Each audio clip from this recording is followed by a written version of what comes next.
வட்டி வாங்கி சதக்கா செய்தால், நீ வட்டி வாங்கி ஜக்காத் செய்தால், நீ வட்டி வாங்கி ஹஜ் செய்தால், உன்னுடைய எந்த வணக்க வழிபாடும் அல்லாஹ்விடத்தில் அங்கீகரிக்கப்படும்.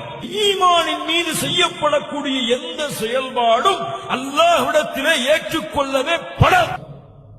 சரி, ஈமான் கொண்டிருக்கிறேன், விலக மாட்டேன், என் தொழில் இதுதான், என் வருமானம் இதுதான், இப்படித்தான் சம்பாதிப்பேன் என்று இவ்வளவு எச்சரிக்கை செய்ததற்கு பிறகும் இதை விட்டு நீ விலகவில்லை என்றால், யா அல்லாஹ், فَأْذَنُوا بِحَرْبٍ مِّنَ اللَّهِ وَرَسُولِهِ, அல்லாஹ்வோடு அல்லாஹ்வுடைய தூதரோடு போருக்கு தயாராகிக் கொள்.